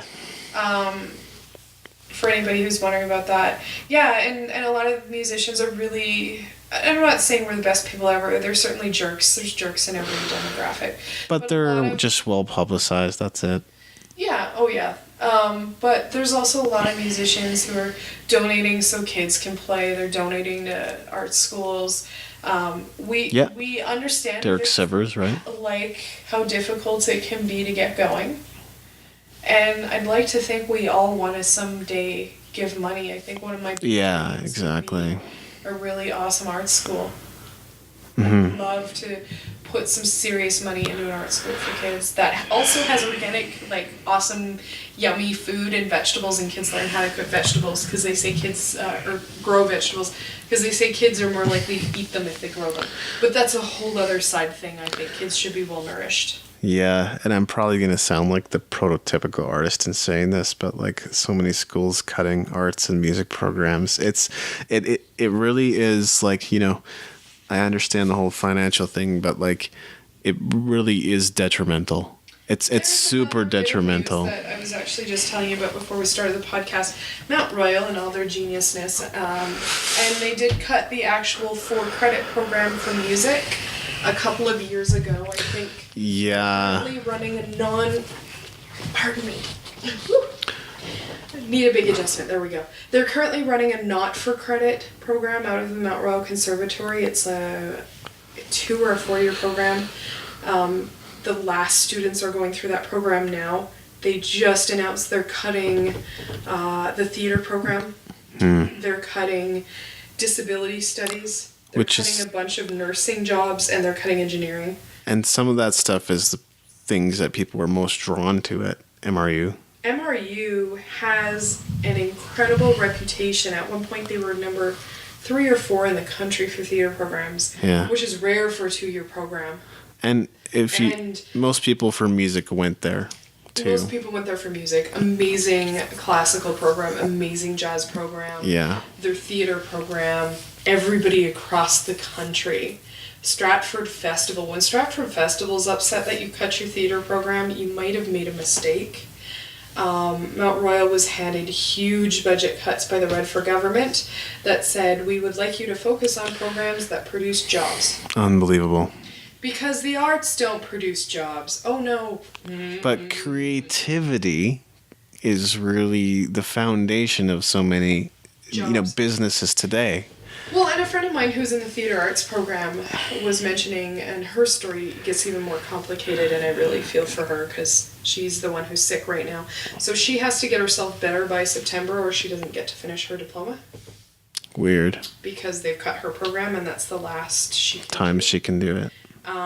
So, sorry you might have leukemia, but good luck. But she was making some very good points. She's learned how to use a number of power tools. Construction industry is booming. In Alberta, I've worked labor. A lot of people don't know how to use the tools until you show them. That's a little scary. She's gotten time management skills. Have you ever seen what a stage manager does? Yeah. Holy crap, time management. She's, you have to take a certain amount of costuming. It's certainly not her strength, but she can sure hem her own clothes and deal with that stuff now. Like, there's so many skills that are applicable in other areas of life and career-wise, not just theater. Yep. That she's gained from the program. But, it's just the arts. Well, and don't you think it's kind of a cyclical, almost like, is it the chicken or the egg kind of thing? Like, which is it? Do we not produce enough jobs in creative fields? Or is the creativity, too much creativity amongst people, making, choking out the jobs that there already are? I would say part of it is value. Yeah. I've had friends go to Europe and come back and go, oh my God, they have opera on the street in the park every single noon hour. So that everybody can get culture. Yeah. It's paid for by the government. Hello. It's where your values are. Yeah. And certainly there's something to be said for some of these countries that are fiscally not doing well. Certainly that's a problem, and we don't want that in Canada, and we do need to be responsible with taxpayer dollars. Yeah. But at the same time, we're going to have the most boring children, and it's not like the education. Well, they're also going to be less smart, really. Yeah, oh yeah. If you can't use that other half of your brain. I won an award in a science fair for my creative eye because I solved a problem creatively. It was probably my abstract artsy side that went, no, this will still get us the right answer. And we're sitting there with a word at the end. We've got all these other geeks. I mean, we're a group of girls only. We were the only all-girl team. Still geeks. And everybody's laughing at us because they're going, that's a dumb way to solve the problem. It solved it. It was creative. I swear to you, if I hadn't have been an artist, and if I hadn't have actually even done lighting, wouldn't have solved that problem. Right. Totally. Yeah, I had interviewed JJ, and he was going to MRU before it was U. It was C back then. And he was in the jazz program, and he was saying that at the time that live performance was getting cut from the program, and he was like, that's the most practical, applicable part of what I do, and it doesn't make sense that a performance program that's based on performance would start cutting the performance part. And that's what gets paid. And that was many years ago already, so I'm surprised a little bit, I guess, but I didn't recognize that was the direction things are progressively going. Yeah, they had a non-credit program there. Right. And I'm sure there'll be some form of conservatory still being run there. There's enough. A lot of the conservatory, I think, is just using MRU space at this point. Yeah. If you know what I mean, because it's really Royal Conservatory music. I don't know, and really I don't, but I think at this point they're just kind of placeholder. They have so many teachers that work out of MRU that aren't really MRU instructors, they're contractors.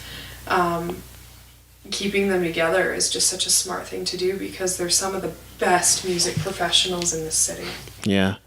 And I'm also somewhat curious to know, because I am a part-time casual tech there, how things are going to play out as far as... Well, they're still going to need a theater for the time they hold lectures. And I mean, there's always going to be people wanting to book things there, obviously. But I think as it is, being a part-time tech means like I only have any demand to work there during the summer and close to Christmas time. And other than that, there are no jobs to be done. There's enough. There's a couple staff there, but those jobs have been done by students during the school year. I do attend a lot of integrative health events at MRU. They're in the theaters, or they're in that giant lecture hall, and they require techs. Yeah. Well, and I don't won't have students to do it. Maybe your work will be better. Maybe it'll be worse. I think just about everybody who does it is actually paid. Yeah. But yeah, I mean, I don't depend on it for my lifestyle. Like I said, it's casual, so it's like if I depended on it for my lifestyle, I'd be working 4 or 5 times a year. It wouldn't be worth it. Destroy you. Yeah, exactly. Yeah, no, it's interesting, and it'll be an interesting thing to watch, and very disappointed that our government's moving on. Yeah. I mean, that's the main issue, right? Is But it's the not just Canada, cutting of arts and music. There's a number of countries. Oh no, they it's have this issue with states big time. too, Yeah, big time. Yeah. Anything else before we wrap up for today?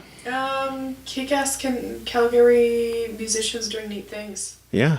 Vivian Campbell played today at YYC TED Talks. Mm-hmm. Would have been cool to go. I would love to sit and talk about Vivian. Let me Google her quickly because I cannot remember the name of the instrument. She believes very much in improvisational music and bringing musicians basically from different genres together to play really awesome music, and she does a great job of it.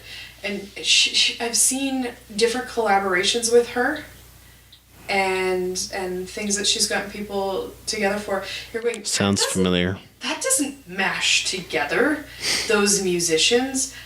She's Chinese Vietnamese artist. Huh.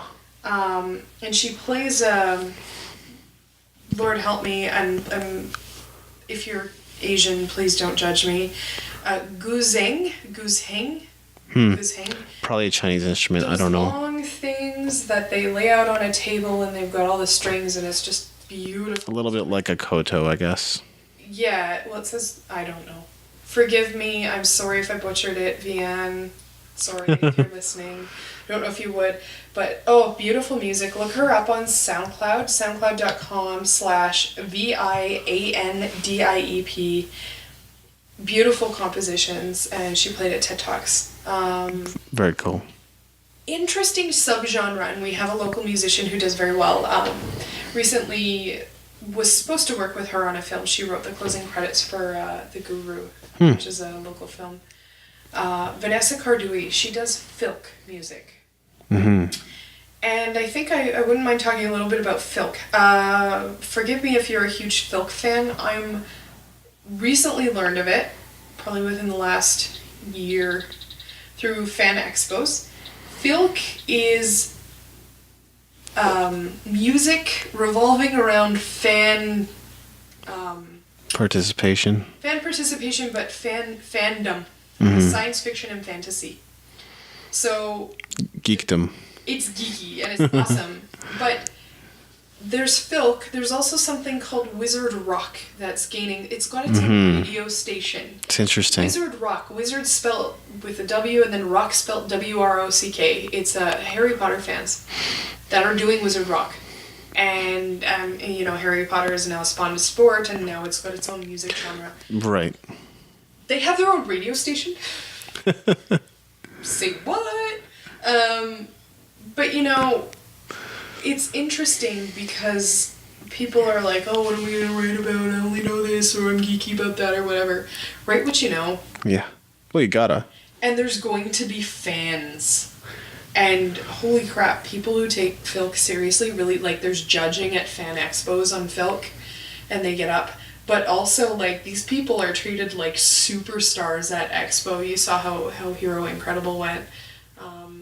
Last year, 2012, at expo, people were stopping them in the aisles going, oh, Hero Incredible, we love you guys, you're awesome. And she's gotten a lot of attention herself for writing a song, That Hat Makes You Look Like an Idiot. Google it.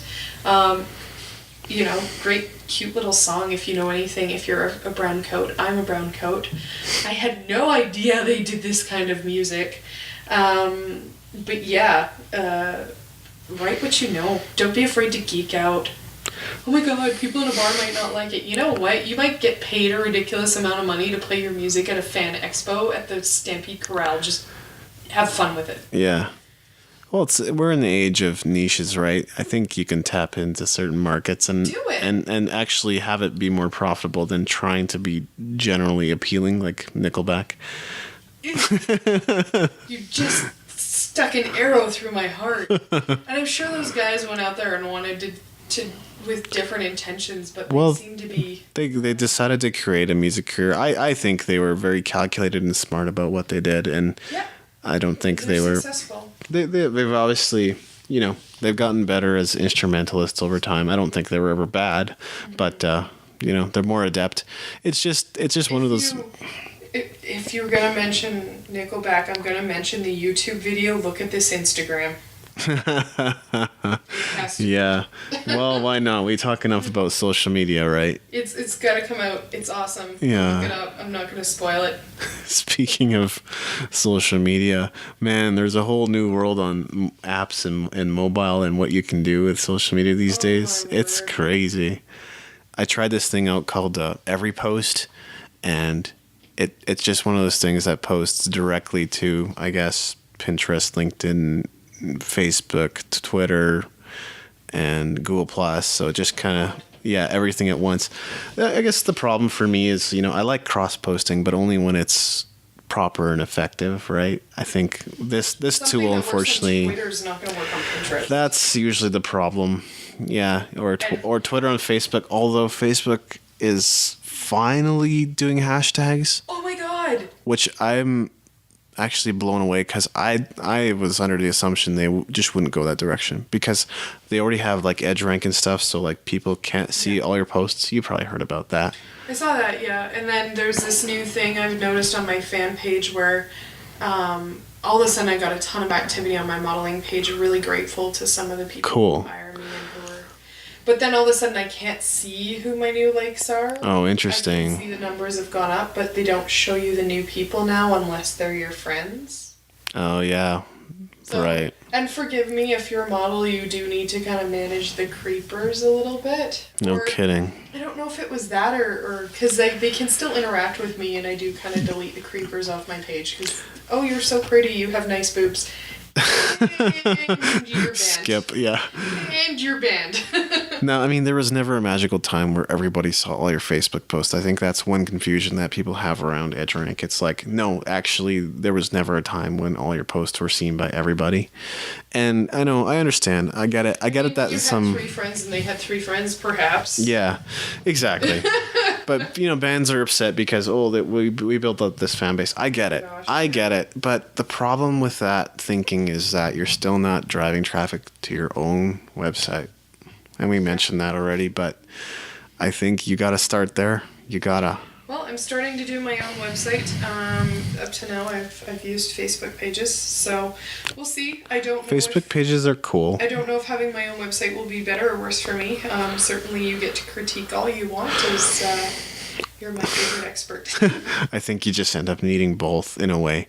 Yeah. You got to be on social media, but you don't know what's going to be popular tomorrow. So don't get married to it is basically my advice. Let's see, what have I seen come and go? LiveJournal. LiveJournal is around, but it's not as MySpace popular. Is around. It's around, but again, it died at one point. Like, not death, but like... How many things have I seen? Yeah. Oh my god. I'm trying to remember ICQ. ICQ I don't use anymore. I guess it gets used in third world countries or, countries that are not North America. Program, but I'm sure if you wanted to do marketing, you could have on ICQ. Yeah, you could. There was so much spam, it wasn't worth being on there anymore. I didn't really end up with spam on my ICQ. That's good. Because ICQ died while I was touring. And I came back and everybody was on it. I was back on about 5 years ago in 2008, of all things. Yeah, it's funny, but I'm not going to be on... Everybody was on MSN when I came home, so... But still, like... Chat anymore, gosh. How much has... Yeah, exactly. Just don't be married to it, obviously. There's now there used to be Flickr, the photo sharing site, and now it has competition. And now they're Instagram. Yeah, and now Flickr's providing so much free storage that their paid version is like... Why? Yeah, and forgive me, I know a lot of photographers, so it's not just Flickr, like there's so many now. There's a ton. Because there's Photo Bucket or whatever, and photographers are always worried about their copyright. Yeah, exactly. And really, it's a nightmare to secure copyright. There's so many photographers I know whose photos have been ripped off and used in ads in Japan or whatever, and they didn't authorize it, so it's interesting. Another thing that I just learned about today for apps is Doubler, and it's like basically just record 60-second audio and then share it on your social platforms kind of thing. Hey, it's me! Yeah, so I'm like, I'm gonna try this out, and I got 5 likes today, but right off the bat, got likes? Sweet. And I wasn't on Tumblr. I wasn't gonna be on Tumblr, but it was one of the things. It was one of the things I could share too. So I decided I'll just share my Doubler stuff on there, and I'll never be on Tumblr officially. Never got Tumblr. It's okay. Twitter was microblogging. Tumblr is like medium length blogging. It's kind of different. Really? But there's a huge young population on there for whatever reason. Yeah. Yeah. If you want to appeal to that market. Maybe I'm getting old.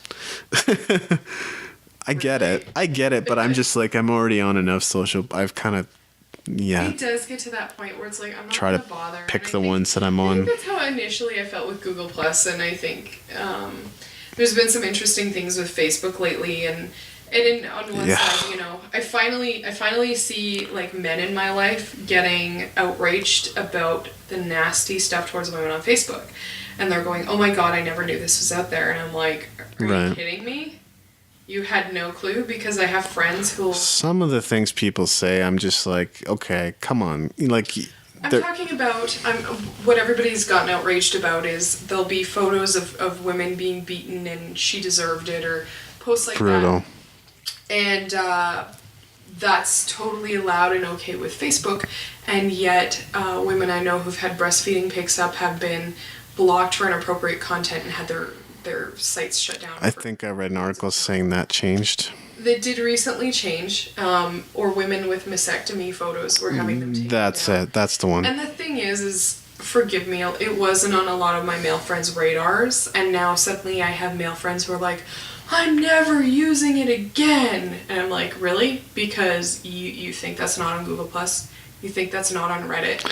You think that's not on these other things? Reddit is like, and the one person who said it, I'm like, dude, you've got a Reddit account. Reddit is like known for having up the skirt and down the shirt shots. Oh yeah. Because there's creepers out there. More than that. Well, but there are guys who will specifically go around and try to take down the upskirt. Right. And I know a lot of women who know about this. The voyeurism thing. It's a safety thing, right? You want to be careful just in case, because there was a guy in town here who was at the city library trying to take photos under stalls. You know, you gotta be, and as a woman, you want to think I don't have to. And it's funny because I don't call myself a feminist, but there's a lot of truth to the whole thing that I saw said that we will be equal when we don't have to carry keys in our hands as a weapon. Whereas guys look at keys as a key, women look at them as, I need this to walk to my car, because unfortunately we're still not considered equal in our society. As much as I love to think that I am totally equal, that I'll get all the same jobs, that I'll get respect, there's still people who don't see us as such. And it's finally coming on radar for a lot of my male friends who are like, these issues don't exist for women. Yeah, I mean, I feel there's deeper issues running even behind that. It's societal and yeah. Awareness before things will change. And I don't sit here and say, well, my male friends are jerks or any of those horrible things. I know some of the most beautiful men on the planet, and I'm so grateful to have the men in my life that I do. Yeah. But unfortunately, there's horrible people in the world, and there's a whole other phenomenon called female chauvinist pigs, and there's women behaving worse than men now too. And yeah, it's getting quite aggressive. And how's that helping us women? And I'm not talking about women getting on there and being rude to men. I'm talking about women going, nice tits, and ooh, she'd make a good stripper. Oh, she's a prostitute, and all these things. And there's now women who are worse than men have ever been. Yeah. And it's like, this isn't just Facebook, this isn't just social media. No. It's bringing it forward. And now I have men in my life going, well, this is horrible. Well, this is what I've been trying to tell you about. Yeah. So it's bringing awareness. It's just interesting that people are suddenly getting outraged, and it's been there for so long. Yeah. So. I hear what you're saying. Hey, you know me. I rant about everything. I'm overly opinionated, and it's great. It's great, yeah. Yeah, like I say, I feel there's just much deeper issues running behind that. Even, you know, there is the whole gender thing, but there's also there's always personal pain associated with a lot of things we bring up too, right? And so that can sometimes cloud the vision of the entire picture too.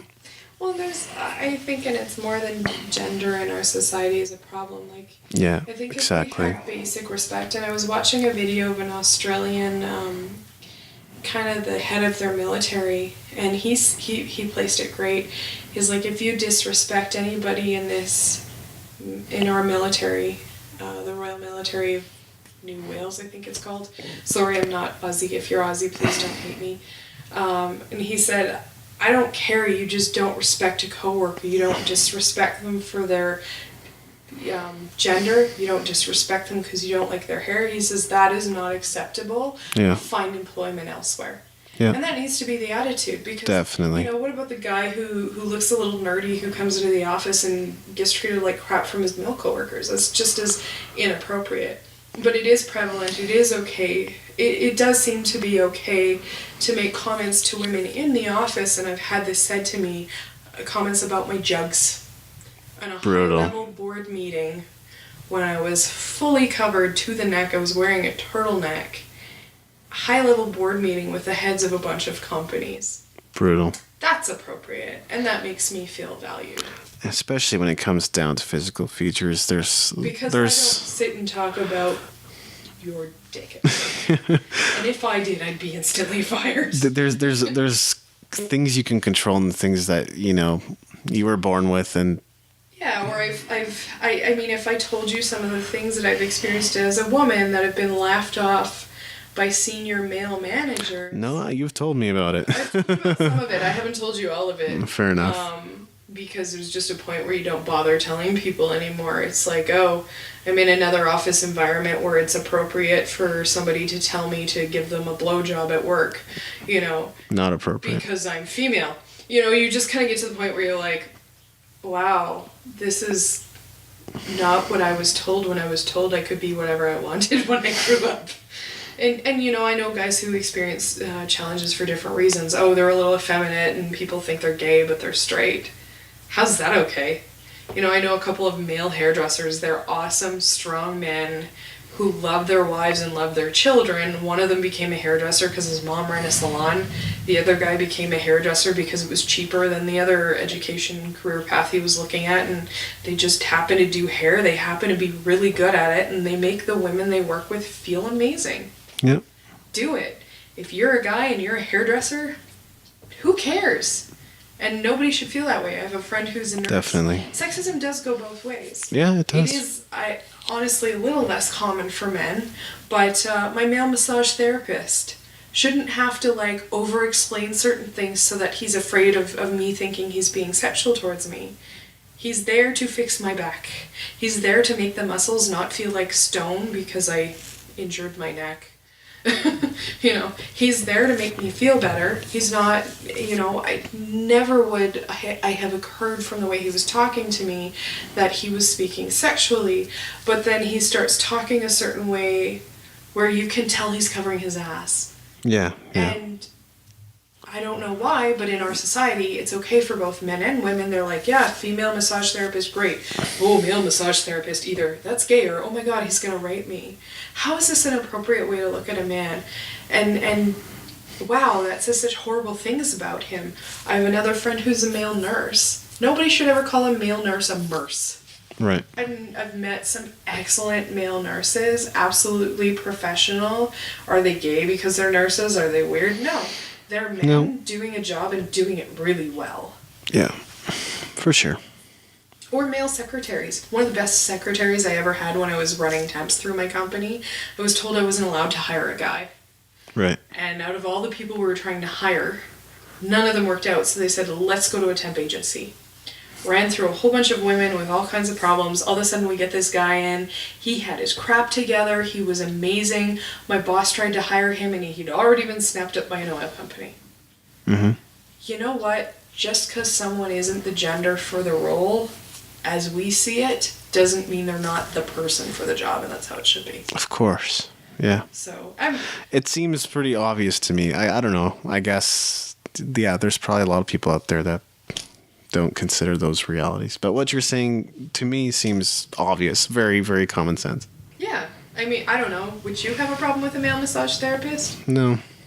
It's different, right? Like, I mean, I don't know. I've only had one professional massage in my life, so I don't know. But it was kind of awesome. I went in, he was playing Billie Jean. That helped me relax more than any of that weird music. We had a cool chat about martial arts movies. Right.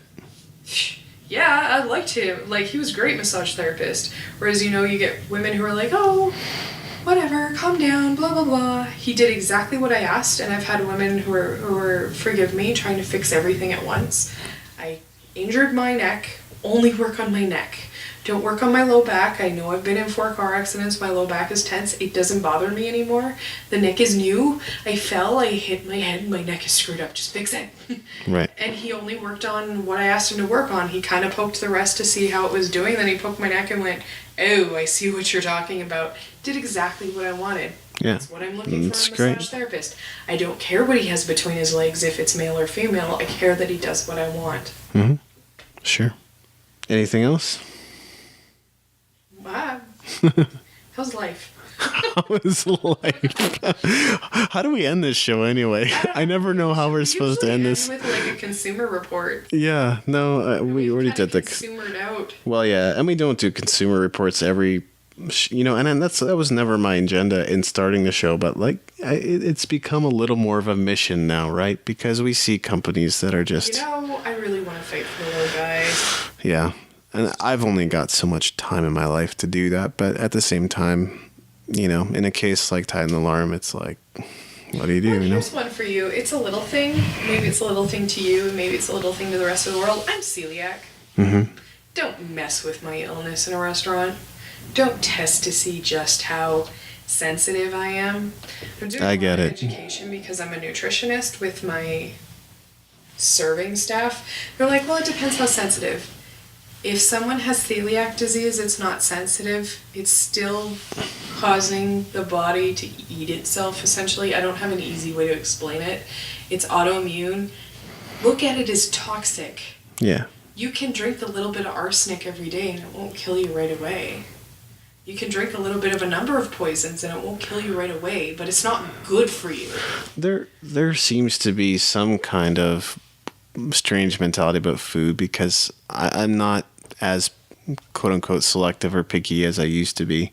I had a friend that called me a food Nazi. I'm like, I don't think it's ever been that bad, honestly. Yeah. My tastes have changed and they've opened up, and I'm good with some things, but I don't be so gosh darn sensitive about food, people. I think it's ridiculous. It really is. If someone comes to a party and is like, no, I do not want the pizza, let them go. And I hate to say it, that's been one of the worst areas. It is bad going into restaurants, it's a consumer thing. Yeah. Sometimes I get That's really true. sick. We eat at like 2 or 3 places. There's a Chinese restaurant in Calgary, Golden Inn. Golden Inn. Celiac. Not Golden Inn, I'm lying. Oriental Palace, pardon me. Okay. It's near Lubetown. Just kind of in Montgomery, I want to say. It's on Parkdale Boulevard or something like that. It's in Parkdale, probably is the correct neighborhood. I guess they started making things gluten-free because their neighbor was celiac. And so they have gluten-free soy sauce. FYI, yellow label, no-name soy sauce from Superstore is gluten-free. They like cornstarch better in a lot of their batters because it's crispier. And because their neighbor was celiac or whatever, you can read this story on one of their walls if you read it. They're actually very good at gluten-free. I had one contamination there. They got a noodle by accident into my soup, and I spotted it. I was exposed at that point because if you stir it around, you're releasing gluten in your food. And I can sit and explain how little it takes, but you won't understand unless you've lived it. And that's fair. I showed them the noodle. Oh my gosh. They discounted our meal. They went and got us a new whole dish. Like, really, really awesome. Like, absolutely take care of you. That's good. So, and what's the other one? Peking Garden in Varsity is also pretty good. Nice. Yeah, not every dish is gluten-free, and the same with Oriental Palace, but you can have a really nice Chinese food meal, which is the one thing you become celiac and you're like, no! Right. And, oh man, I've had ginger beef. Cool. Free ginger beef. How's that for awesome? That's awesome. And they take care of me at both places. Really amazing staff at both places. Sweet. Yeah. Just my consumer, these people kick ass report. Yeah, treat food Nazis well. Something you were saying there is people pressuring you. Yeah, no, that's exactly right. Like, let me put it this way. If I attend a party, someone made a nice dish, they want to feed me, have supper, etc., I get it. It would be courtesy for me to maybe at least attempt to try something. But, would you eat worms or anything else that grosses you out? It can make me incredibly sick. Exactly. People don't understand that. I had somebody, and she tried so hard. She made a cake where one layer was gluten-free and the other one wasn't. Well, as soon as your knife passed through that, you made me sick. And kept trying to pressure me, like 50 different ways, or at work they'll have, right, yeah. We're eating out. We're ordering in from such and such a restaurant. Do you want it? No. And 4 separate people will come to my office because food is such a social thing. I say no, I mean no. If I don't know the restaurant and whether or not they'll take care of me, I'm not eating there. Right. I don't want to sit sick at work. No. done it enough times. And people are trying to be polite. They don't want me to feel left out, but it stresses me out. You know, it's stressful to say no over and over, and people think you're being standoffish. Yeah. It's like, no, I don't know the company. I don't want to get sick. Mm-hmm. And we've had too many companies we've ordered from that have made me sick. Yeah. Well, and I've tried to help people understand, you know, my situation in the past by saying, you know, imagine the grossest thing you can, and would you actually eat it? Yeah. And I'm not talking about food. I'm talking about imagine the grossest thing you can think of. Yeah. So. One part of my problem is you come over and I cook, and it doesn't even occur to me because of how I cook as a nutritionist. I'll cook something and you're like, that has that in it, and I'm like, oh, okay, I'll make you this. No, that too. Oh, I'll make you this. No, that too. Oh God, I'm feeling so hard here. I'm not that bad, but. There was the one time everything I suggested because it doesn't occur to me that what I'm talking about. I know one of your food things, and it wasn't occurring to me that I was just offering you the same thing differently because I look like a nutritionist. Sure, yeah. So I was like, it can end up that way. Oh, whatever. Yeah. But hey, let the people eat. I don't know what I'm saying.